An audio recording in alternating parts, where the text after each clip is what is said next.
Last stop వచ్చేసి జకోపాని bus stop అని చెప్పారు. సో మధ్యలో ఒక ప్లేస్ లో ఆపారు. సో ఇంకా ఎందుకులే అంత దూరము, హోటల్ కి దగ్గరలో ఉంటుంది కదా అని ఒక ప్లేస్ లో దిగాము. అక్కడ వెంటనే ఒక రెస్టారెంట్ అయితే కనిపించింది. ఇక్కడ అడ్వాంటేజ్ ఏంటంటే ప్రతి రెస్టారెంట్ ముందు మెనూ బోర్డు బయటే డిస్ప్లే చేసి ఉంటుంది. సో డిషెస్ ఏమేమి ఉన్నాయి ఏంటి అనేది, అండ్ పక్కనే ఓపెన్ కిచెన్ లో వాళ్ళు చేసిన డిషెస్ అన్ని డిస్ప్లే పెట్టారు. సో ఆ పాస్తా అవన్నీ చూసి బాగా ఇంకా టెంప్ట్ అయిపోయాము. పిల్లలు కూడా బాగా ఆకలిగా ఉందన్నారు.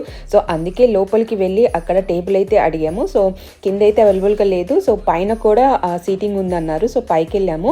అండ్ ఇక్కడ అంబియన్స్ చూస్తుంటే భలే కొత్తగా అనిపించింది నాకు. ఈ మెనూ బుక్ చూస్తుంటే అరుంధతి సినిమాలో పశుపతి రాసిన మరణశాసనం లాగే అనిపిస్తుంది. ఈ ఐటమ్స్ తింటే మనకు కూడా అలా జరగదు కదా. డైనింగ్ టేబుల్ అయితే యూనిక్ గా ఉన్నాయి. అండ్ అక్కడ మనం కూర్చునే టేబుల్ మీద అయితే ఎర్రటి బొంతనైతే కప్పారు. అండ్ మధ్యలో వెచ్చగా ఉండటానికి చలమంటి కూడా వేశారు. సో మేమైతే పాస్తా ఆర్డర్ చేసాము. వేడివేడిగా ఉండాలి అనుకున్నాం కానీ అందుకని ఇలా ఏకంగా పెనంలో